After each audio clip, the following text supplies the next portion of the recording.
ఈనాటి ధ్యానం కొరకు మరి బైబిల్ ఉన్న వాళ్ళందరూ తీసి చూడండి. చదవటం అయిపోయాక వింటూ ఉండాలి, అడిగినప్పుడు సమాధానాలు చెప్పాలి, వాక్యం హృదయంలో ఎక్కించుకోవాలి. అందుకని తప్పకుండా శ్రద్ధ పెట్టి వినాలి. ఆత్మ చెప్పు మాటలు చెవి పెడితేనే అవి హృదయంలోకి వెళ్తాయి. దేవుని స్తోత్రం. కాబట్టి తప్పకుండా శ్రద్ధ చూపించాలని ప్రేమతో కోరుతూ ఉన్నాను. ఈనాటి ధ్యానం కొరకు ఆదికాండము 28వ అధ్యాయము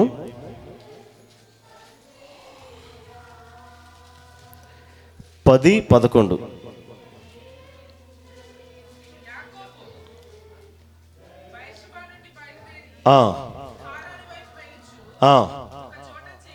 ఒక చోట చేరి ప్రొద్దు గుంకినందున చాలు. మరొక వాక్యం ఆదికాండం 32, 31.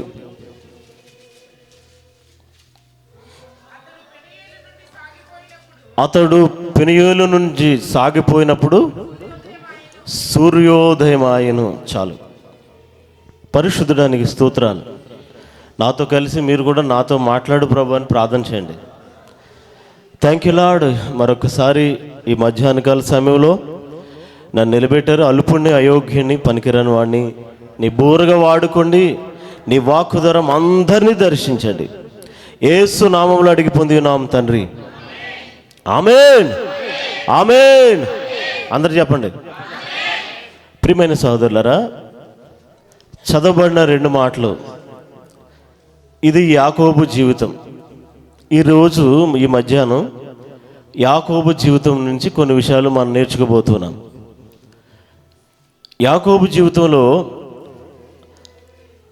మొదటగా చదివిన 28వ అధ్యాయంలో ప్రొద్దు గుంకిందట. మరలా 32వ అధ్యాయంలో సూర్యోదయం అయిందట. ప్రొద్దు గుంకటం అంటే ఏంటి అమ్మా? అంటే ఏంటన్నాను? చీకటి. పొద్దు గుంకిపోతుందండి బాబు, తొందరగా వెళ్ళిపోవాలి అంటారు కదా. అంటే అర్థం ఏంటి? చీకటి. మరొక అధ్యాయంలో చూస్తే సూర్యోదయం అంటే ఏంటి?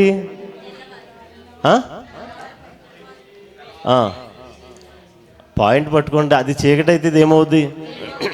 తెల్లారితే ఏమవుద్ది? అది అలా పట్టుకోవాలి. దేవుని స్తోత్రం. అంటే యాకోబు జీవితం ఒక చోట చీకటి పడింది, మరొక సందర్భంలో వెలుగు వచ్చింది. ఈ చీకటి పడి వెలుగు రావటానికి 28వ అధ్యాయం నుంచి 32వ అధ్యాయం వరకు గడిచిన కాలం 20 సంవత్సరాలు. ఎన్ని సంవత్సరాలండి? 20 సంవత్సరాలు యాకోబు అంధకారంలో ఉండిపోయాడు. చీకట్లో ఉన్నాడు. చీకట్లోనే జరుగుతున్నాయి పనులన్నీ. చీకటి అంటే లైట్లు ఆపేశారు అది కాదు. అర్థమవుతుంది కదా. ఇప్పుడు కరెంటు పోయిందనుకో వచ్చే చీకటి అది కాదు. చాలామంది జీవితంలో మనమే అనుభవించిన సందర్భాలు ఎన్నో ఉన్నాయి కదా. అంధకారం అలుముకుంటుంది. ఏ పని నువ్వు చేయలేవు, ఏ పని నీకు సాధ్యం అవ్వట్లేదు. పరిస్థితులన్నీ మారిపోయినాయి. ఒకప్పుడు చాలా వెలుగులో ఉన్నాం, చాలా ఆనందంలో ఉన్నాం, చాలా సక్సెస్లో ఉన్నాం, విజయంలో ఉన్నాం. ఇప్పుడు మరలా అంధకారం అయిపోయింది. ఏ పని కూడా అవ్వట్లేదు, ఏ ఆలోచన నెరవేరట్లేదు, ఏ పని చేయడానికి శక్తి సరిపోవట్లేదు. ఎక్కడ చూసినా ఓటమి. అంటే దాన్ని వాక్యంలో వాక్య భాషలు చెప్పాలంటే అంధకారము. ఆమేన్. అంటే ఏంటి? వెరీ గుడ్, చీకటి. యాకోబు జీవితంలో ఎందుకు చీకటి వచ్చింది, మరలా ఎందుకు అతని జీవితంలో ఆ వెలుగు వచ్చింది, సూర్యోదయం అయింది అనే విషయాలు మనం పరిశీలన చేద్దాం. ప్రతి ఒక్కరు కూడా చదువుతున్నప్పుడు కూడా మీరు శ్రద్ధగా వినాలని ప్రేమతో కోరుతున్నాను. అంధకారంలో పడిపోవడానికి యాకోబు జీవితంలో 3 మోసాలు ఉన్నాయి. ఏంటండి? ఏమున్నాయి? గట్టిగా చెప్పాలి. నోరు తెరవాలి ఇక్కడ. దేవుని స్తోత్రం. నోరు తెరిచి గట్టిగా చెప్పండి. అంధకారంలో లేకపోతే చీకట్లో పడిపోవడానికి యాకోబుకి ఏమున్నాయండి కారణాలండి? 3 మోసాలు ఉన్నాయి, 3 బేరాలు ఉన్నాయి. చెప్పండి ఏంటి? అన్నీ చెప్తాను ఇప్పుడు, అన్ని వివరంగా. 3 మోసాలు ఉన్నాయి, 3 బేరాలు ఉన్నాయి. వీటి వల్ల అతను అంధకారంలోకి వెళ్ళిపోయాడు. అని వదిలేండి, పర్లేదు. వాక్యం అనేసి ఆ పాస్టర్ని చూస్తారు ఇంక తెల్లవారులు. దేవుని స్తోత్రం. ఏమన్నా ఏం చెప్పాను ఇప్పుడు? యాకోబు జీవితంలో చీకటి రావడానికి 3 దేవుని స్తోత్రం. బాగా చెప్పారు. హల్లెలూయా. మొదటిగా ఆదికాండము 25వ అధ్యాయం 26వ వచనం.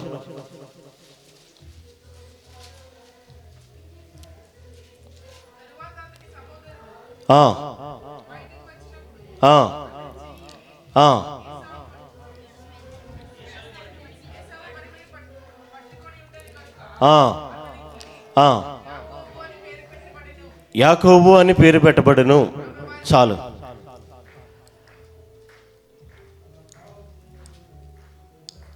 తల్లికి 2 కవల పిల్లలు. పెద్దవాడి పేరేంటి? యాషావు. రెండోవాడి పేరేంటి? యాకోబు. ఎందుకు యాకోబు పేరు పెట్టారంటే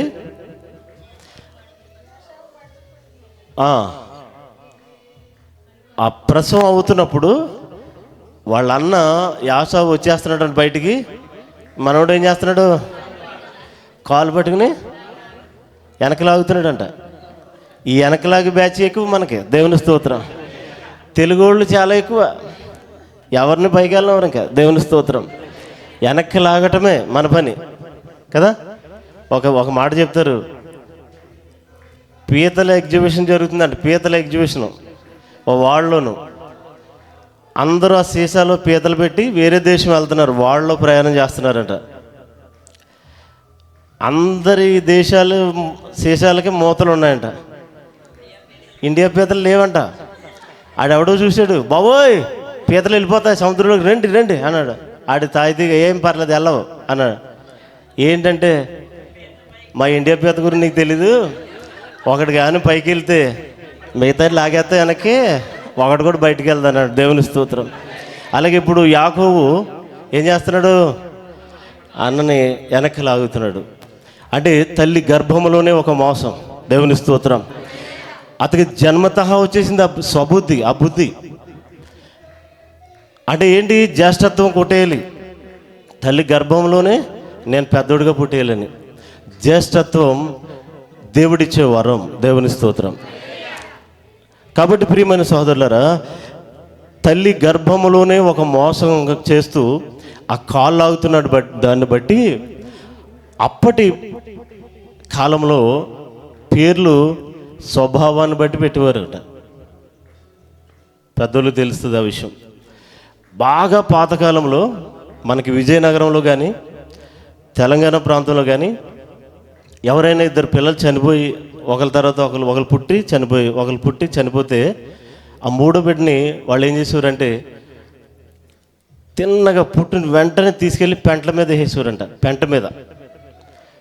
పెంట మీద వేసి అక్కడ పేరు పెట్టేవారంట. ఏమని? ఏం తెలివితేటలు నాయన. ఏం పేరు? రోజు తిట్టియే కదా మనకు గుర్తుంటాయి. పెంటయ్య అని పెట్టేవారంట. ఆడపిల్ల పుడితే చూసారు, ఎలా తెలిసిపోయింది మీకు? ఇది సంస్కృతి, స్వభావాన్ని బట్టి. అంటే వీడు బతుకుతాడు లేదో, ఈమె బతుకుతుంది లేదని పెంట మీద పడేసి పెంటమ్మ అంటే పెద్ద శ్రద్ధ లేని దానిగా, విలువ లేని దానిగా పెట్టేస్తే కనుక ఆ బతికిపోద్దని ఒక ఆచారం. తెలంగాణలో పెంటని దెబ్బ అంటారు. అంతే కదండి. దెబ్బయ్య, దెబ్బమ్మ అంటే ఆ రోజుల్లో అందుకే పెట్టారు ఆ పేర్లు. అంటే ఈ కనానీయులు కూడా స్వభావాన్ని బట్టి పేరు పెట్టే క్రమం ఉంది అక్కడ.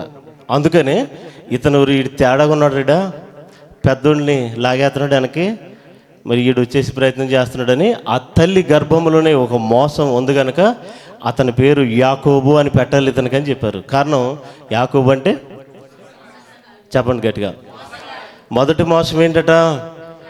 తల్లి గర్భంలోనే మోసం. దేవుని స్తోత్రం. రెండో మోసం చూద్దాం. ఆదికాండం 27:20.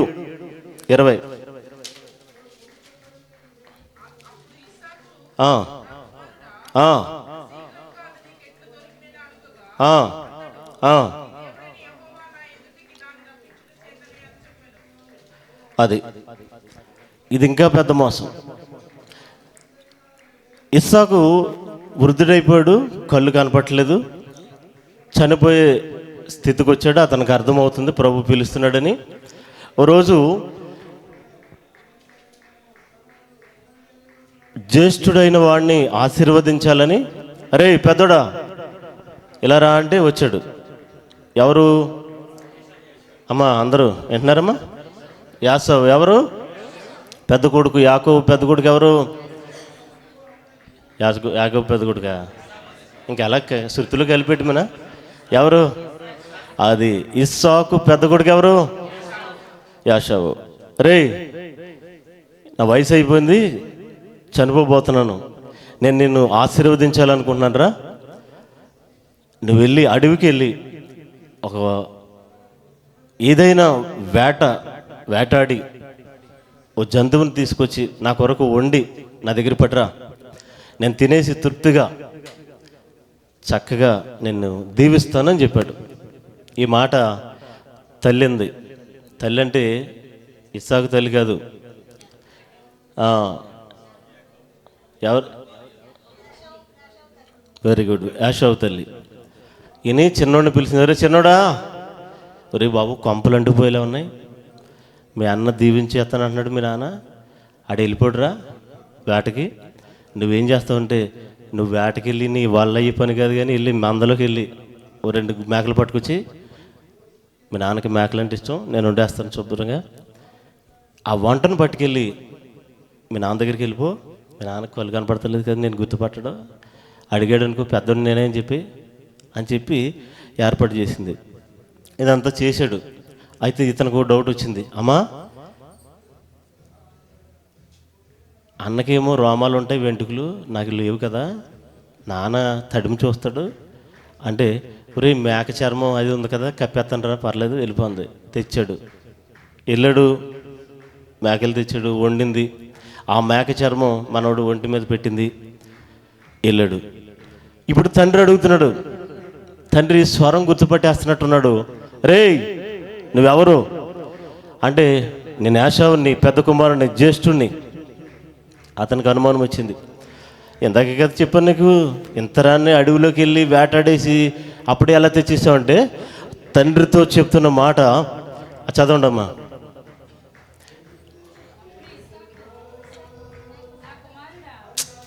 పాయింట్ చదవండి చాలు.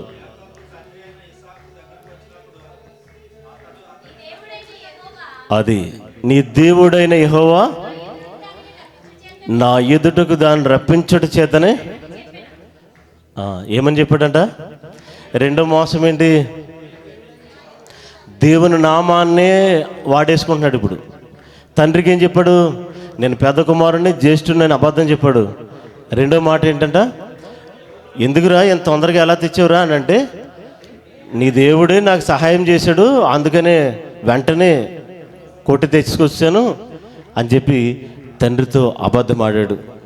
తండ్రిని మోసం చేశాడు. దేవుని స్తోత్రం. రెండో మోసం ఏంటి?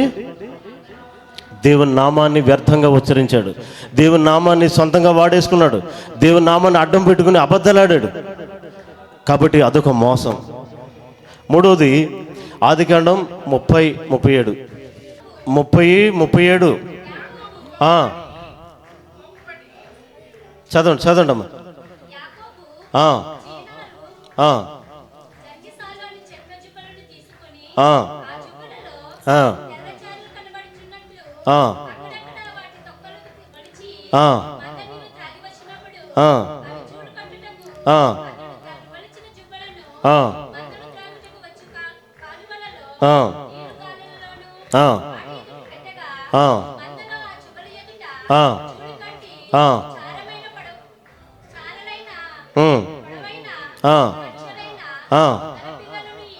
ఆ, ఆ, ఆ, ఆ, ఆ, ఆ,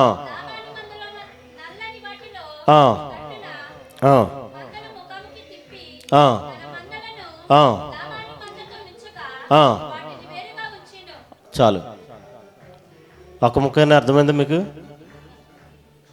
నిజాయితీగా ఒప్పుకోండి. అర్థమైందా అర్థం అవ్వలేదా? అర్థమైంది అన్న వాళ్ళు ఒకసారి అర్థమైందా? దేవుని స్తోత్రం. ఈ మూడో మోసం ఏంటంటే తన మామగారైన ఎవరు పేరు లాబాన్ని మోసం చేస్తున్నాడు. ఓ రోజున అన్నాడు, ఇదో మామయ్య, మరి నాకు పిల్లలు పుడుతున్నారు, నాకు కుటుంబం ఉంది, నేను ఆస్తి సంపాదించుకోవాలి కదా, మరి నా జీతం సరిగా ఇవ్వట్లేదు, నువ్వు ఏదోటి వంకిట్ అది ఏదో చచ్చిపోయిందని జీతం కట్ చేస్తున్నావు, మరి ఇలా నాకు పని అవుతలేదు, ఏదో స్థిరంగా సెట్ చేయని చెప్పాడు.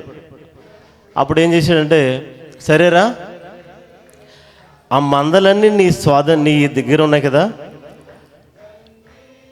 నెక్స్ట్ ఇక్కడి నుంచి ఏదైనా సరే ఈనిందనుకో, మచ్చలు, చారలు, పొడలు ఏమన్నా అడవిడి ఉందనుకో, అవి నీకేరా, ఇంకా ఏ మచ్చ లేదనుకో అవి నాకు అన్నాడు. అప్పుడు చెప్పండి, మచ్చలుంటే ఎవరి? గట్టిగా చెప్పండి అమ్మా. మచ్చలున్న పుడితే ఎవరి? మచ్చలు లేని పుడితే ఎవరి? వాళ్ళ మాంగారి కదా. ఇప్పుడు ఈ మచ్చలు రావాలని పుట్టిట్లకి ఈయన ఏం చేస్తున్నాడు, కొన్ని చెట్లు, ఈ పొరలు ఉండేటట్టు చారలు ఉండే చెట్లు నరికి ఈ మందలన్నీ ఎక్కడికి వచ్చి నీళ్ళు తాగుతాయో అక్కడ పైన ఆ మచ్చలు, ఆ చారలు, ఆ పొడలు కట్టాడంట. వాటి నీడ వీటి మీద పడుతుంది. ఈ పడుతున్నప్పుడు ఇక్కడ నీళ్ళు తాగి వాటిని చూస్తున్న ఆ పశువులు మచ్చలే పుట్టేస్తున్నాయండి. ఇంకా మీకు అర్థం అవ్వలేదా? అర్థమైందమ్మా? ఇది మీకు ఇంకా అర్థం అవ్వాలని చెప్తాను. ఇప్పుడు గర్భిణీ స్త్రీలు ఉన్నారనుకోండి, 5వ నెల 6వ నెల వచ్చిందనుకోండి, డాక్టర్స్ ఏం చెప్తారు? పాటలేనండి అమ్మా, మంచి చిన్నపిల్లల బొమ్మలు రూములో పెట్టుకోండి, మీరు అస్తమానం చూస్తూ ఉండండి, ఆ బిడ్డలాగా అందమైన ఫోటోలు పెట్టుకోండి, మీకు అందమైన పిల్లోడు పుడతాడు అని. ఎందుకంటే టెక్నాలజీ, ఈ సైన్స్ చెప్తున్నది ఏంటంటే, మనం దేన్ని చూసి దేన్ని ఎక్కువ ఊహించుకుంటామో అటువంటి పిల్లలే పుడతారట. దేవుని స్తోత్రం. యాకోబుకి అప్పుడే తెలిసిపోయింది ఈ సంగతి. ఈ నిండుతో ఉన్న మేకలన్నీ తెచ్చి ఆ మచ్చలను చూపిస్తున్నాడు. ఈ ఈనేటప్పుడు మచ్చలే పుట్టేస్తున్నాయి. హల్లెలూయా. కాబట్టి ఇప్పుడు అక్కడ ఒప్పందం ఏంటి?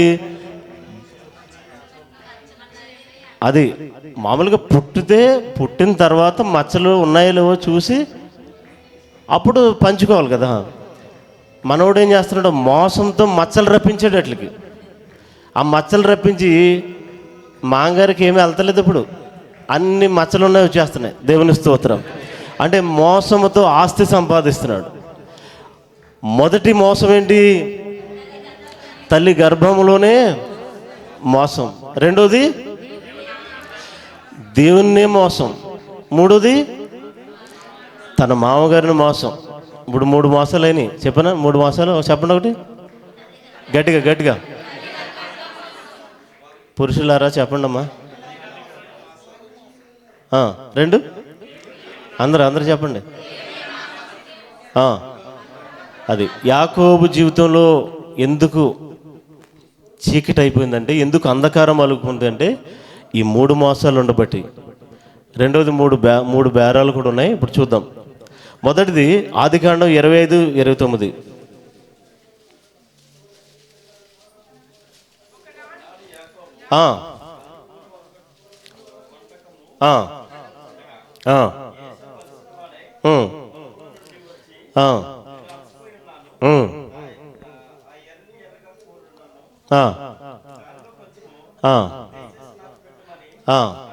అడిగాను, అందుచేత అతడి ఆ, ఆ, ఆ, ఆ.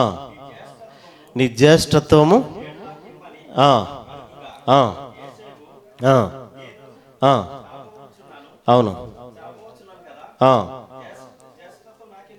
ఆ, ఆ, ఆ, ఆ, ఆ. చాలు. మొదటి బేరం ఏంటంటే, ఇతను మంచి ఎర్రగా బుర్రగా ఉన్న వంట ఏదో వండుతున్నాడు శుభ్రంగా అని అతను చూసేవాడికి. కలగూర కూర అని ఉంది, దానికి చిక్కుడుగా కూర అంటది బైబిల్లో రాస్తున్నమాట. చిక్కుడుగా కూర వండుకుంటున్నాడండి యాకోబు. అలా అన్నయ్య వేటకి వెళ్ళాడు, తిరిగాడు తిరిగాడు అలసిపోయాడు, ఏం దొరకలేదు. మంచి ఆకలితో వచ్చాడు. ఆకలితో వచ్చి కిచెన్లో దూరాడు. ఒరే భలే ఉందరా ఎర్ర ఎర్రగా బుర్రబుర్రగానా, నాకు కూడా ఎట్టరా అన్నాడు. ఆ సమయంలో అన్నయ్య దాందేమని తినరా అంటలేదు. ఇప్పుడు యాకోబు ఏమంటున్నాడు, బేరం బేరం స్టార్ట్ అయ్యింది. ఏమని, రే నీకు ఇస్తాను, కూర ఇస్తాను, కానీ నాకేంటి, నాకు కూడా నువ్వు ఒకటి ఇవ్వాలి. ఏమి ఇవ్వాలంట, జ్యేష్ఠత్వం నాకు ఇచ్చేయి, నేను నీకు కూర ఇచ్చేస్తాను. అంటే అతను అంత దరిద్రుడు చూడు. ఏది, చిక్కుడుగా కూరకే నేను కాసేపు చచ్చిపోయేలా ఉన్నాను రా బాబా, నాకెందుకు ఈ గొడవంతా, నువ్వు తీసేసుకోరా అని ఇచ్చేసాడు. దేవుని స్తోత్రం. జ్యేష్ఠత్వం అనేది దేవుని వరం, అది కొనలేరు. ఇప్పుడు ఇక్కడ పెద్ద పిల్లలు ఉన్నారా ఎవరైనా, పెద్ద కొడుకులు కానీ పెద్ద కూతుర్లు కానీ కదా, అది మనం కోరుకుంటూ వచ్చేదా, మన ప్రమేయం ఉంటుందా? దేవుడు ఇస్తాడు, అది ఎన్నుకుంటాడు దేవుడు, ఆయన ప్రణాళికలో పెడతాడు. ఇది మనోడు బేరం పెట్టి అవకాశాన్ని చేజిక్కించుకుని జ్యేష్ఠత్వాన్ని కొనేసుకున్నాడు. దేవుని స్తోత్రం. కాబట్టి జ్యేష్ఠత్వం అనేది పొందాలి తప్ప దేవుని యొద్ద నుండి కొనకూడదు, అది నష్టం. దేవుని స్తోత్రం. మొదటిది ఏంటి, మొదటి బేరం ఏంటి, జ్యేష్ఠత్వాన్ని బేరం పెట్టుకుంటున్నాడు. దేవుని స్తోత్రం, హల్లెలూయా. రెండవది ఆదికాండం 28, 20 నుంచి 21. క్షమించాలి, ఆదికాండం 29, 18.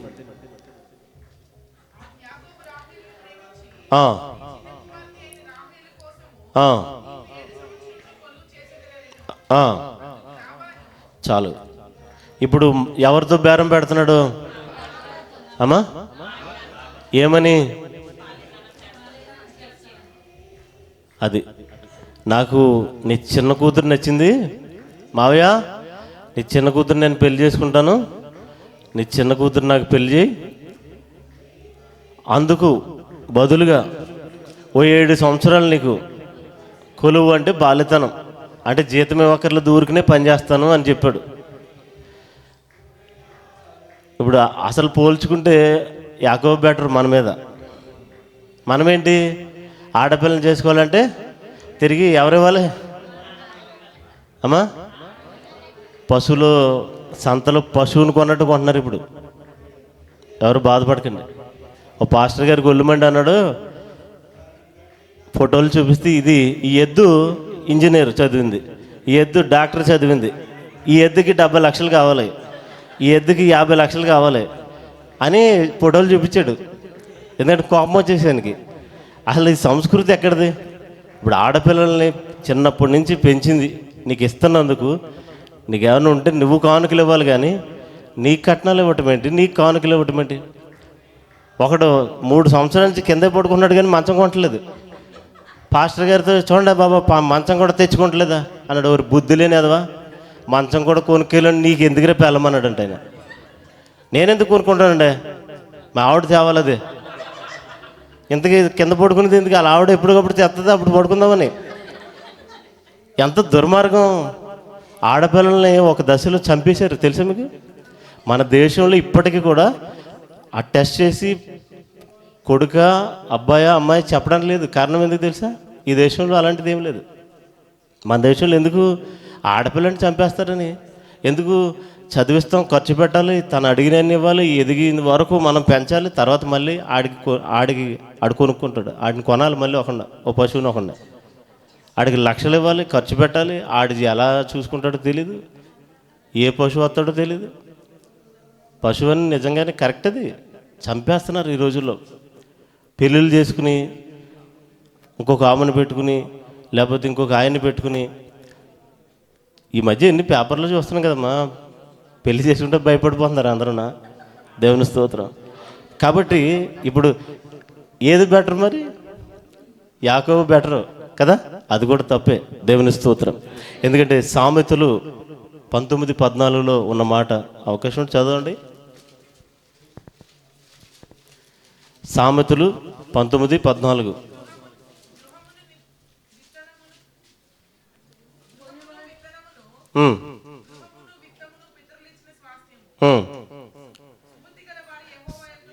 అది సుబుద్ధి గల భార్య ఎవరంట అంటే, భార్య ఎవరు? యెహోవా దానము, దేవుడిచ్చే దానం. దాన్ని కొనకూడదు, అమ్మకూడదు. పాకిస్తాను కల్చర్ బాగుంటుంది నాకు, ఎందుకంటే వాళ్ళు కట్నం ఎవరు, కట్నం తీసుకోరు. ఈ దేశంలో యాకోబు కార్యక్రమం ఇది, మగోడు కొనుక్కోవాలి. ఈ దేశంలో యాకోబులాగే 7 సంవత్సరాలు 8 సంవత్సరాల్లో కొలువు చేయరు కానీ డబ్బులు ఇస్తారు. అమ్మాయిని కొనుక్కోవాలి ఈ దేశంలో. మన దేశంలో అబ్బాయిని కొనుక్కోవాలి. కొన్ని దేశాలు ఉన్నాయి, దేవుని కృపను బట్టి వాళ్ళు ఎవరు కొనుక్కోరు, అమ్ముకోరు. నీ ఖర్చులుని నా ఖర్చులున్నాయి అని పెట్టుకుంటారు. దేవుని స్తోత్రం.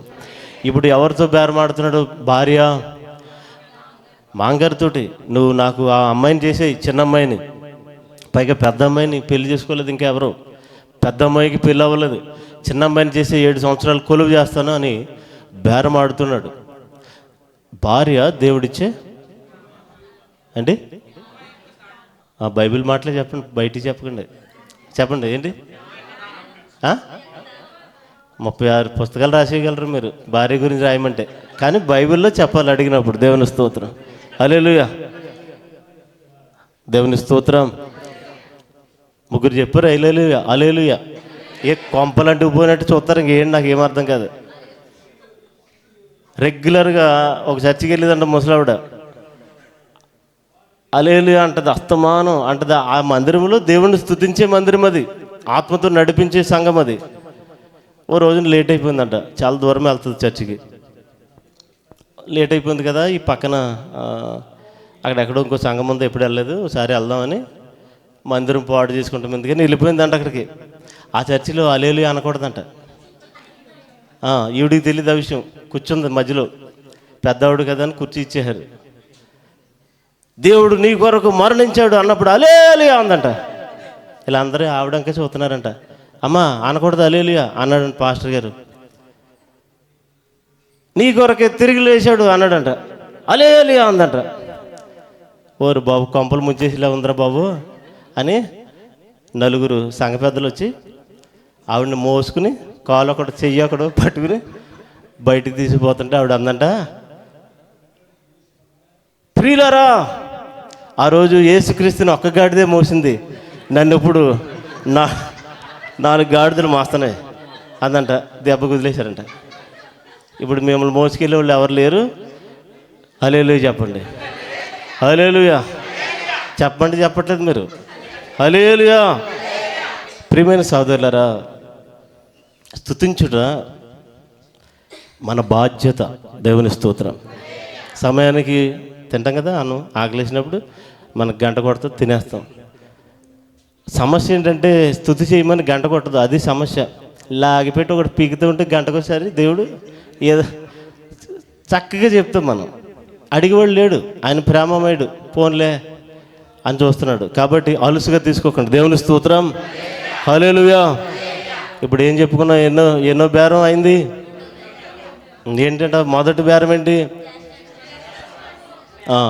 జ్యేష్ఠత్వం కొరకు బేరం పెట్టాడు. రెండో బేరం భార్య కొరకు బేరం. మూడోది ఆదికాండం 28, 20, 21 కూడా చదవండి.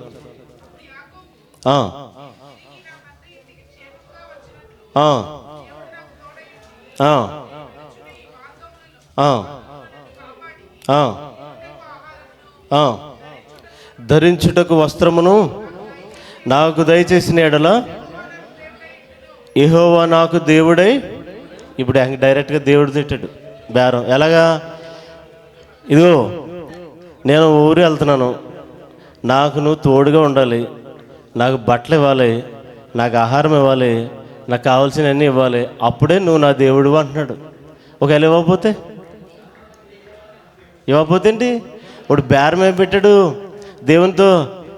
ఇప్పుడు నువ్వు నాకు ఇవి చేస్తేనే నేను నీ బిడ్డని, ఇవన్నీ నాకు చేస్తేనే నువ్వు నా దేవుడు.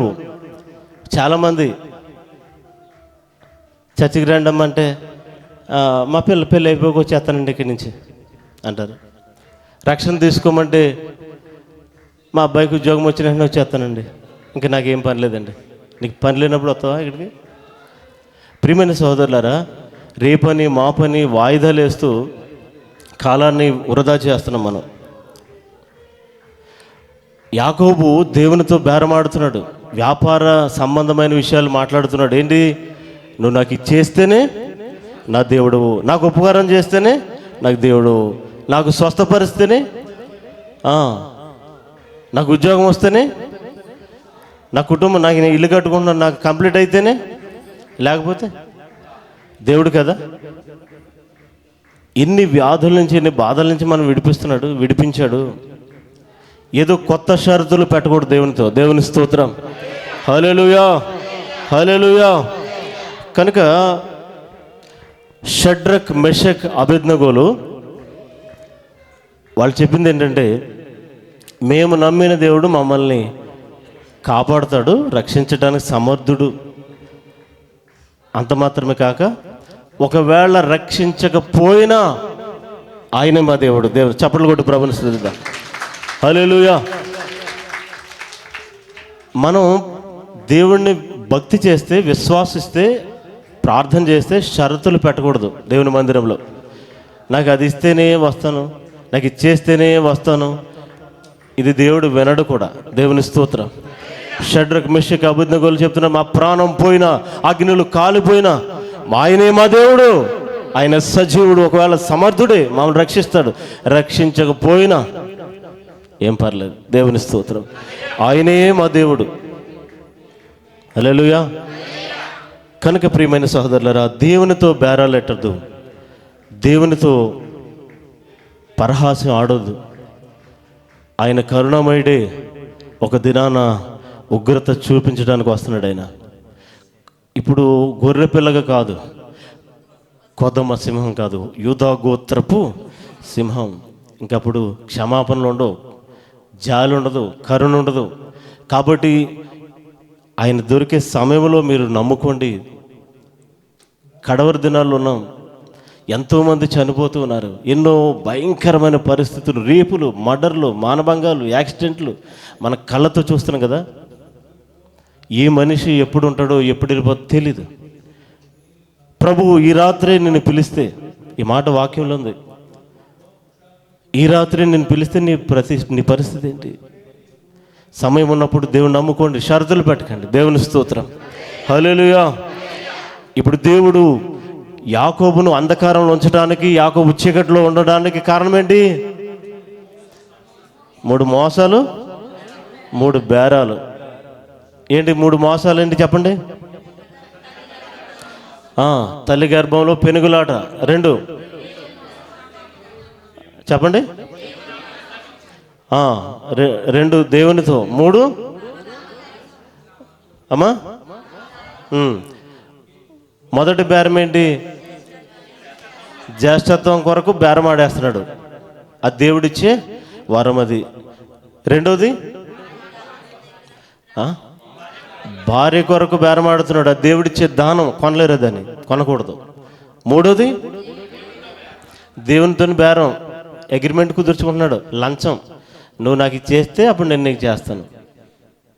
కాబట్టి 20 సంవత్సరాలు అంధకారంలో ఉండిపోయాడు, 20 సంవత్సరాలు కన్నీటిలో ఉండిపోయాడు, 20 సంవత్సరాలు ఓటమే. ఏది కూడా గెలిచిన అనుభవం లేదు. తండ్రితో దొంగచాటుగా ఆశీర్వాదం పొందాడు, కానీ ఆశీర్వాదం ఫలం పొందలేకపోతున్నాడు ఇక్కడ. దేవుని స్తోత్రం. హల్లెలూయా. సమయం లేదు కనుక మరొక 4 విషయాలు. ఇప్పుడు మొదటి పార్ట్ అయింది. ఏంటిది? అలసిపోరేంటమ్మా? దేవుని స్తోత్రం. హల్లెలూయా చెప్పండి ఒకసారి. మాట్లాడేదేమో నేను, అలసిపోయేదేమో మీరు. దేవుని స్తోత్రం. సరిగ్గా రెండింటికి వస్తున్నారు. 3 మోసాలు 3 బేరాలు. ఇప్పుడు యాకోబు జీవితంలో సూర్యోదయం రావటానికి, యాకోబు జీవితము అంధకారం నుంచి వెలుగులోకి రావడానికి, యాకోబు జీవితం ఒక విప్లవాత్మక విజయుడిగా మారటానికి 4 కారణాలు ఉన్నాయి. క్లుప్తంగా చెప్తాను. మొదటిది ఆదికాండము 32:24. చాలు. ఇంతకాలం సైన్యంతో ఉన్నాడు, ఇంతకాలం కుటుంబంతో ఉన్నాడు, ఇంతకాలం పాడి పంటలతో ఉన్నాడు. ఎప్పుడు దేవుని దగ్గర రాలా. 20 సంవత్సరాలు ప్రార్థన చేయలేదు, 20 సంవత్సరాలు దేవుని తలుచుకోలేదు, 20 సంవత్సరాలు దేవుని దూరంగా ఉన్నాడు, చీకట్లో ఉన్నాడు, మగ్గిపోతూ ఉన్నాడు. కానీ 20 సంవత్సరాల తర్వాత అతనికి వెలుగు ఎందుకు వచ్చిందంటే ఒక్కసారి ఒంటరిగా దేవునికి దొరికాడు. దేవుని స్తోత్రం. హల్లెలూయా. ఒంటరిగా దేవునికి దొరకాలి. సినాయి పర్వతం మీద మోషే ఒంటరిగా వెళ్ళినప్పుడు దేవుడు ధర్మశాస్త్రాన్ని ఇచ్చాడు. దేవుని స్తోత్రం. హల్లెలూయా. అరేబియా దేశంలో 3 సంవత్సరాలు పౌలు గారు ఒంటరిగా ఉన్నాడు అని బట్టే ఈరోజు మనకి పత్రికలు రాగలిగినాయి. దేవుని స్తోత్రం.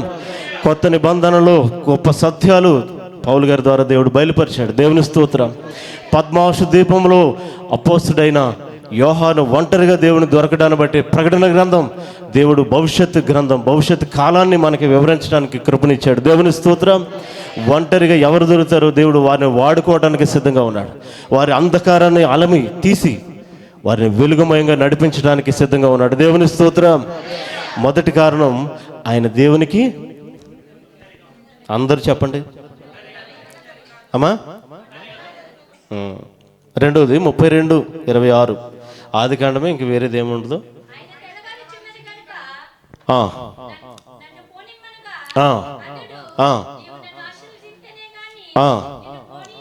చాలు. ఇప్పుడు దేవునితో పోరాడుతున్నాడు. ఒకప్పుడు అన్నతో పోరాడాడు, ఒకప్పుడు అన్నతో పెనుగులాడాడు, ఓడిపోయాడు. ఇప్పుడు దేవునితోనే పోరాడుతున్నాడు, పెనుగులాడుతున్నాడు. నన్ను ఆశీర్వదిస్తే తప్ప నేను నిన్ను పోనేను. నాకు ఎట్టి పరిస్థితులు ఈరోజు ఆశీర్వాదం రావాలి, నేను నిన్ను పట్టుకున్నాను, నేను దొరికాను నీకు అని దేవునితో ఆశీర్వాదపు అతనికున్న ఆకలిని కనపరుస్తున్నాడు. దేవుని స్తోత్రం. హల్లెలూయా.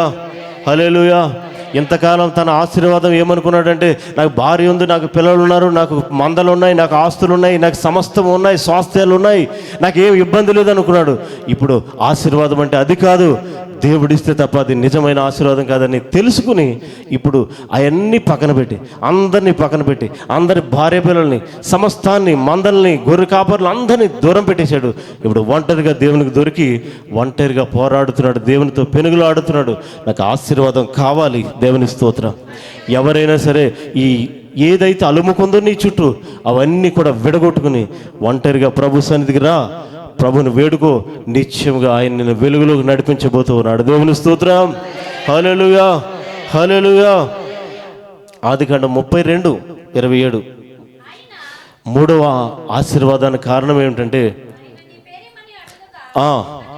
ఆయన నీ పేరేమని అడుగగా నా పేరు యాకోబు అని చెప్పాడు. చాలు. ఒకప్పుడు అదే తండ్రి అడిగాడు, రే నువ్వెవరు, నీ పేరేమిటి? నీ జ్యేష్ఠుడు నేను యాషావు, నన్ను అబద్ధం ఆడాడు ఆ రోజు. ఈరోజు ప్రభు దగ్గర యథార్థంగా ఒప్పేసుకున్నాడు. ప్రభువా నేను మోసగాడినయ్యా. యాకోబు అంటే ఏంటి? దేవుని దగ్గర యథార్థంగా ఒప్పేసుకుంటున్నాడు. కన్న తండ్రి దగ్గర అబద్ధం ఆడాడు ఆ రోజు, అందరిని మోసం చేస్తూ వచ్చాడు. ఈరోజు ప్రభు దగ్గర ఒప్పుకుంటున్నాడు. ఏమని? నేను మోసగాడినయ్యా, నేను మోసాలు చేశాను, నేను బేరాలు ఆడాను, నేను దుర్మార్గం చేశాను, అనేక మందిని రావాల్సిన ఆశీర్వాదాలు పట్టుకుపోయాను, నేను 20 సంవత్సరాలు ప్రార్థన లేకుండా బతికాను. ఇదిగో ఈ 20 సంవత్సరాలు అంధకారంలో కొట్టుమిట్టాడిపోతున్నానయ్యా. ఇదిగో ఈరోజు ఇది నా జీవితం. ఒప్పుకోగలవా? నీ అసలు జీవితం ఏంటో ఇక్కడున్న ఎవ్వరి జీవితం కూడా ఎవ్వరికి తెలీదు. 2-3 విషయాలు తెలుస్తాయి మహా అయితే. అవును కదా? అంతరంగాలు పరిశీలించే దేవుడికి తప్ప నీ హృదయంలో నువ్వేమనుకుంటున్నావో ఎవ్వరికీ తెలియదు. నీ హృదయంలో ఉన్న ఇబ్బంది ఏంటో, నీ కన్నిటికి కారణం ఏంటో, నీ అప్పులకి కారణం ఏంటో, నీ ఇబ్బందులకి కారణం ఏంటో, లేకపోతే నీలో ఉన్న పాపానికి కారణం ఏంటో నీకు తెలుస్తుంది, దేవుడికి తెలుస్తుంది. ఆ రోజు ప్రభు అడుగుతున్నాడు కదా, నీ పేరేమిటి? అతను చెప్పాడయ్యా, నేను మోసగాన్ని, ఇంతకాలం మోసం చేసి బ్రతికానయ్యా, ఇక నా బతుకొద్దు, ఆ జీవితం వద్దు నాకు, ఇంకా ఈ మోసాలు వద్దు, నీ ఆశీర్వాదం కావాలి, నాకు నీవే కావాలి. ఓనాడు అన్నాడు, నన్ను ఆశీర్వదిస్తే, నాకు తిండి పెడితే, నాకు గొడ్డిస్తే, నాకు బట్టలు ఇస్తే, నాకు ఇల్లు ఇస్తే, నాకు కావలసిన సమస్తం ఇస్తేనే నువ్వు నా దేవుడు. కానీ ఇప్పుడు అన్నాడు, నీవే నా దేవుడు, నాకేమొద్దయ్యా, ఆశీర్వాదం నీదే, నీవి ఇస్తేనే ఆశీర్వాదం. అది దేవుని స్తోత్రం, హల్లెలూయా. దేవుని చేత ఆశీర్వదింపబడడానికి సత్యాన్ని ఒప్పుకున్నాడు. ప్రియ సహోదరులరా, దేవుని దగ్గర యథార్థంగా ఒప్పుకుంటే ఈ మధ్యాహ్నమే ప్రభు మీ బంధకాలను తెంచబోతున్నాడు. చప్పట్లు కొట్టి ప్రభుని స్తుతిద్దాం. ఎవరైతే దేవుని దగ్గర యథార్థంగా ఒప్పుకుంటారో, నీ బ్రతుకు బయట పెట్టుకుంటారో, అసలు జీవితాన్ని ఏదో ప్రభువుకి చెప్తారు. ఇంతకాలం వాళ్ళకి వీళ్ళకి చెప్పావు, ఎవరెవరికో చెప్పుకున్నావు, సమయం చూసి వాళ్ళకి దెబ్బ కొడతారు, నిన్ను అల్లరి చేస్తారు. ప్రభు నిన్ను అల్లరి చేసేవాడు కాదు, ఆమేన్. నిన్ను ప్రేమతో క్షమించేవాడు, నిన్ను చేర్చుకునేవాడు. కానీ యథార్థంగా ఒప్పుకోవాలి. పక్కోళ్ళు ఒప్పుకుంటాం మనం, ఆడు పలానోడు తెలుసా నీకు, పలానోళ్ళు ఎలాగా, పలానోళ్ళు అలాగా, నీకెందుకు మరి ఆ గొడవ? నీ బతుకు ఎప్పుడైనా ఒప్పుకున్నావు దేవుడి దగ్గర? నీ స్థితి ఏంటో తెలుసా? ప్రభు అందుకే చెప్పాడు శిష్యులకి, నీ కంటిలో దూలం పెట్టుకుని ఎదుటి వ్యక్తి కంటిలో నలుసు, దూలం పట్టించుకుంటలేదు కానీ నలుసు చూస్తున్నా, కనపడిపోతుంది నీకు. ఎంత స్పష్టమైన చూపు. పక్కోళ్ళ మీద ఏడవటం ఇంకెంతసేపు. తీర్మానం చేసుకో ఈరోజు, వేరే వాళ్ళ గురించి మాట్లాడకు, నీ జీవితానికి క్షేమం. ప్రభు చెప్పాడు, ఇక్కడే అక్కడ చెప్పకూడదని, కొండములాడు నాలుక నీకు ఉండకూడదు. ఇక్కడే అక్కడ మోసే, నీకేం జీతం ఇచ్చారు ఎవరన్నా? చెప్పండి, ఎవరన్నా ఇచ్చారు? నీకు ఆపదలు ఉన్నా ఆదుకున్నారా? వృధా, టైంపాస్. దేవుడిచ్చిన సమయాన్ని నువ్వు దొంగిలించి పనికి మాలినట్లుగా వాడుతున్నా అన్న చెప్పాడు ఇందాక. భలే గుర్తు చేశారు నాకు. స్టేటస్ పెట్టమంటే పెట్టరు, పెడితే ఏంటి నష్టం ఏంటి? దేవుని వాక్యం కదా. గత వారం వచ్చాడు అన్న శ్రీనివాస్ అన్న, ఆయన ఎలా వచ్చాడు తెలుసా? నా స్టేటస్ చూశాడు. ఆయన స్టేటస్ చూశాడు. ఆయన ఎవరో నాకు తెలియదు, నేను ఎవరో ఆయనకి తెలియదు. ఎవరో నాకు సంబంధించిన వాళ్ళు నెంబర్లు ఆయన దగ్గర ఉన్నాయి కాబట్టి ఆయనకి వెళ్ళిందట. ఫోన్ చేసి నేను వస్తాను బ్రదర్ అన్నాడు. అలాగా ఒక ఆత్మను దేవుని మందిరాన్ని రప్పించాలంటే దేవుని వాక్యం ఆకర్షించేది మనం కాదు, మన శక్తి కాదు, మన జ్ఞానం తెలివి కాదు. మనం చాలా చమత్కారంగా మాట్లాడతాం అనుకుంటాం, మనం పిచ్చోళ్ళు. మనం దేవుడు వాడుకుంటే తప్ప నువ్వు మాట్లాడలేవు, ఆమేన్. దేవుడు ఆకర్షించే తప్ప నువ్వు ఎవరిని గెలవలేవు. ఓడిపోయి వచ్చాడు 20 సంవత్సరాలు బానిసగా బతికి, ఇప్పుడు ప్రభు దగ్గర అడుగుతున్నాడు నిజమైన ఆశీర్వాదం. దేవుని స్తోత్రం, హల్లెలూయా. 4వ 32:25.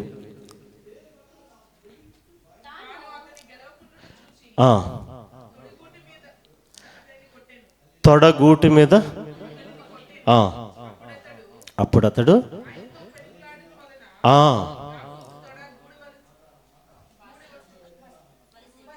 వసెలెను. ఒకసారి మళ్ళీ చదవండి. ఆయనతో పినుగులాడుట వలన యాకోబు తొడ కూడు వసెలెను. చాలు.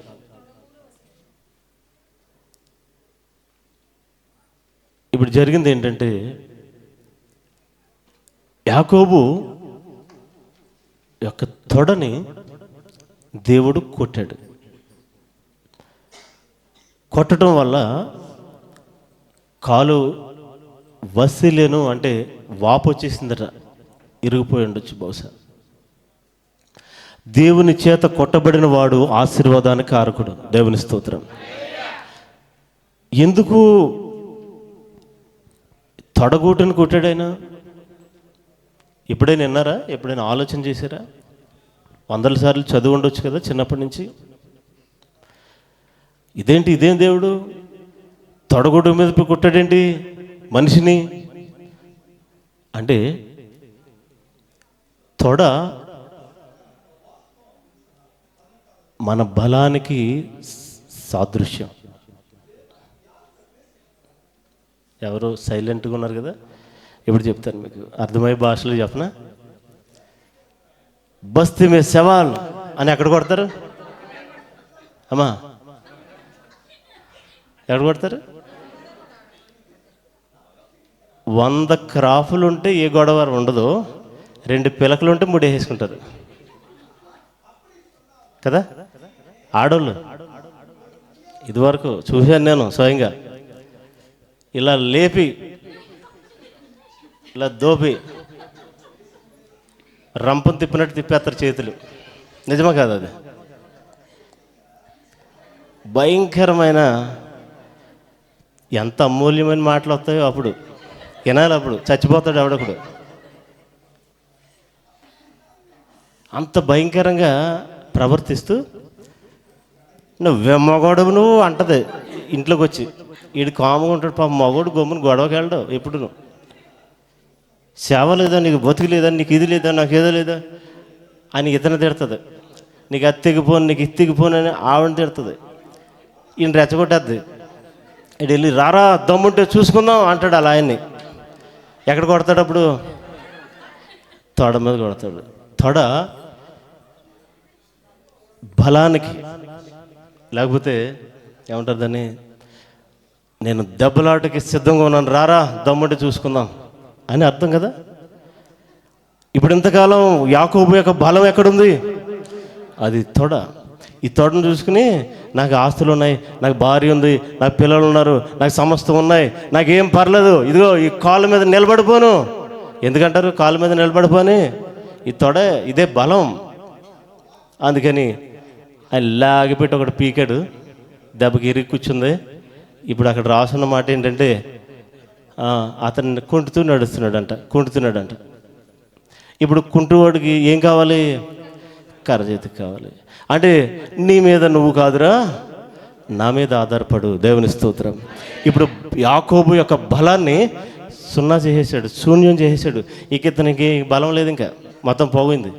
లోకానుసారమైన బలం పోయింది. ఇంకా ఇప్పుడు దేవా నీవే నా ఆధారం అన్నాడు. దేవుని స్తోత్రం. విచిత్రమైన సంగతి ఏంటంటే, చక్కగా నడుస్తున్నప్పుడేమో రే యాకోబు నువ్వు మోసగాడురా, నీ పనులన్నీ ఎలా ఉన్నాయి? వంకరగా ఉన్నాయి. ఇప్పుడు ఏం కుంటువాడు తినగా నడుస్తాడండి.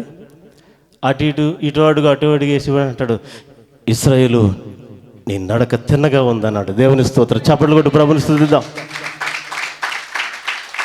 ఏమిటి నీ పేరు అంటే, నేను మోసగానయ్యా అన్నాడు. ప్రభు అన్నాడు, లేదిక నీ పేరు ఇశ్రాయేలు.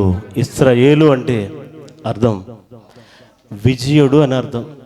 ఎంతకాలం ఓటమిలో ఉండిపోయావు, ఎంతకాలం మోసంలో ఉండిపోయావు, ఎంతకాలం అంధకారంలో ఉండిపోయావు, ఎంతకాలం చీకట్లో ఉన్నావు, ఎంతకాలం అపజయమే, ఎంతకాలం అపహాస్యంలో ఉన్నావు. ఇక నీవు విజయుడు, విజయమే నీకు. ఇంకా అందుకని ఆ పేరు ఇశ్రాయేలు అని పెట్టాడు. ఇప్పుడు యాకోబు ఆశీర్వాదం ఏంటి చెప్పనా? అతని పేరు మీద ఈరోజు ఒక దేశమే ఉంది. దేవుని స్తోత్రం. ఇశ్రాయేలు దేశం తెలుసా మీకు? ఎవరు మూల పురుషుడు? యాకోబే. ప్రపంచ దేశాలన్నీ ఇల్లు ఊడిపోతున్నాయి అక్కడ అవట్లా. ఎందుకని? పితరుల యొక్క నిబంధన. దేవుని స్తోత్రం. పితరుల యొక్క ఆశీర్వాదం అది. అబ్రహాం, ఇస్సాకు, యాకోబులకు ఆయన నిబంధన చేసి ఉన్నాడు, ఎవరు ఓడిపోరు. కాబట్టి దేవుని శక్తి ద్వారా దేవుడే వారి పక్షముగా నిలబడుతున్నాడు కనుక ఎంత గొప్పలు వెళ్ళినా ఏమైపోతున్నారండి? ఓడిపోతున్నారు. కనుక ఈ మధ్యాహ్నం మన జీవితంలో మోసతనం, అబద్ధాలు ఇతరులనే మాటలు, ఇతరులనే బుద్ధి మారి ఇశ్రాయేలుగా మారిపోవాలి. దేవుని స్తోత్రం. అంటే అర్థం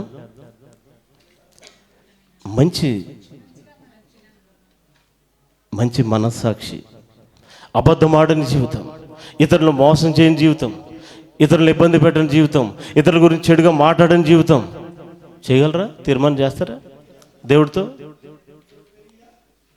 అబ్బాయి ఇంకో 6 నెలల దాకా ఈ పని అవుదండి బాబు అంటారా? ఏమైనా ఉన్నాయండి ప్రాజెక్టులు? దేవుని స్తోత్రం. తీర్మానం చేయండి. ఎప్పుడైతే అంధకారం నుంచి వెలుగులోకి రావటానికి అతని జీవితంలో సూర్యాస్తము నుంచి సూర్యోదయం రావటానికి కారణం, మొదటి కారణం ఏంటి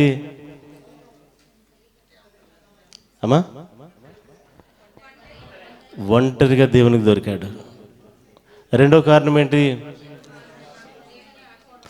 ఆశీర్వాదం అనే ఆకలి, దేవుని దగ్గరే నిజమైన ఆశీర్వాదం అని, ఈ లోక సంపద ఆశీర్వాదం కాదని తెలుసుకుని దేవుణ్ణి గోజాడుతున్నాడు.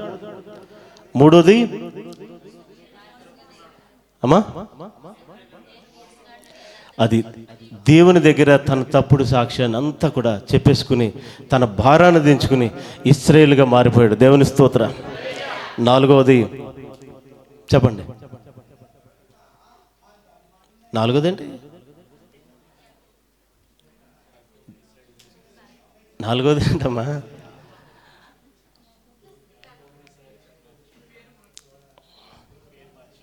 చదివిన వాళ్ళు మర్చిపోయారు, చూసేవాళ్ళు విన్నవాళ్ళు మొత్తం కంప్లీట్గా మర్చిపోయారు. దేవుని స్తోత్రం. చప్పట్లు కొట్టండి మీ గురించే.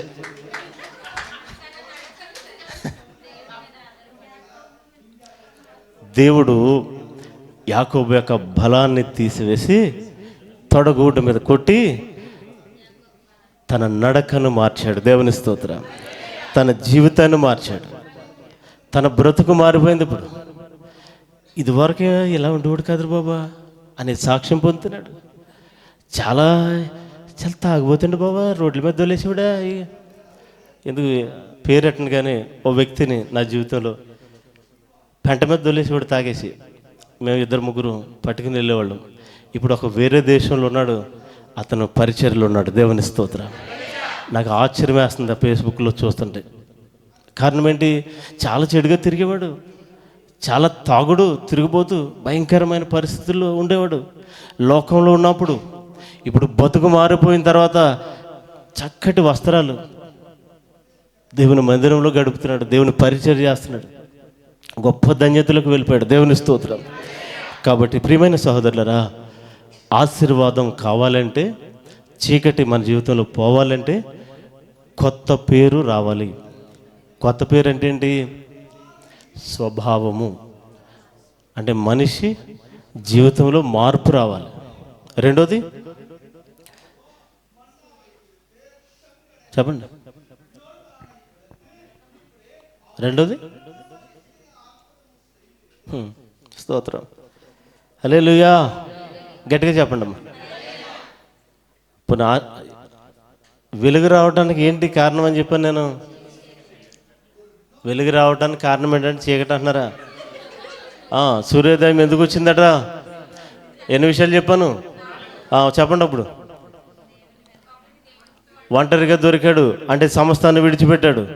అప్పుడు నువ్వు ఆశీర్వాదం పడతావు, నువ్వు వెలుగులోకి వస్తావు. నెంబర్ 2,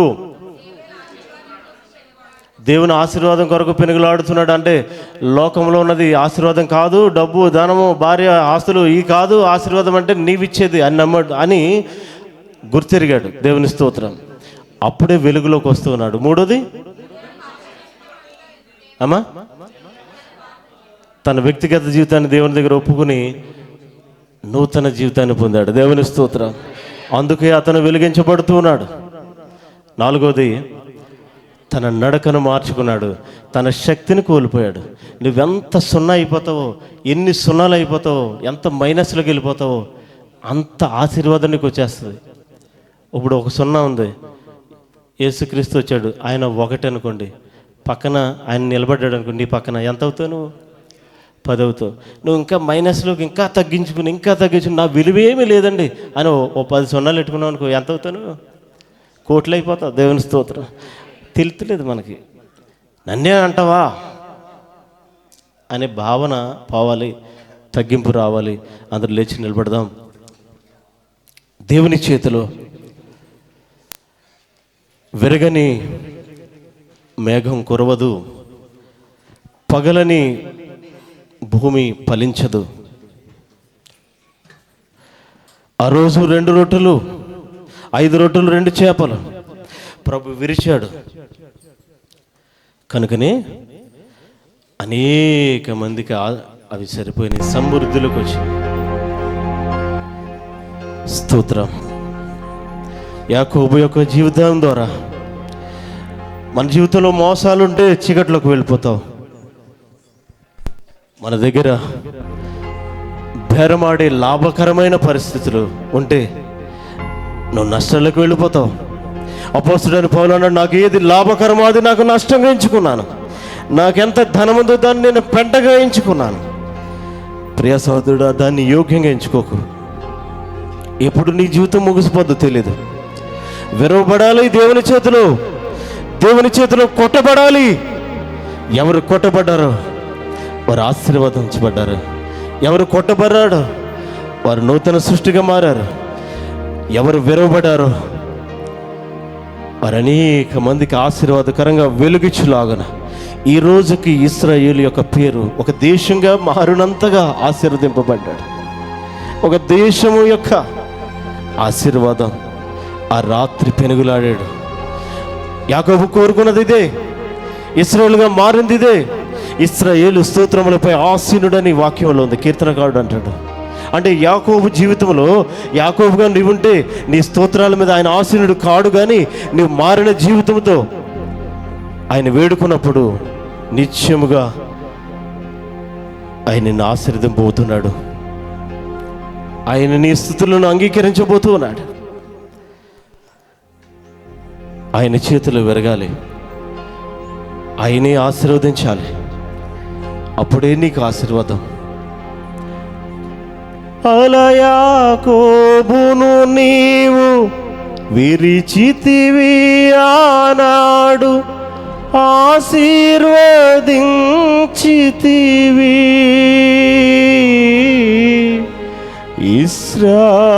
ఇశ్రాయేలుగా మార్చితివి.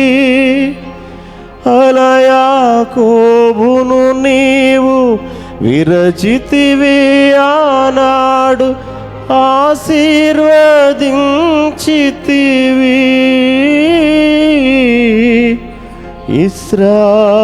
ఇశ్రాయేలుగా మార్చితివి.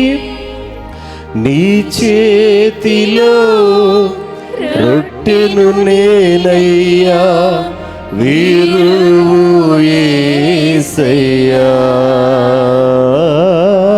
నీ చేతిలో రొట్టెను నేనయ్యా, వీరువు యేసయ్యా. వీరువు యేసయ్యా,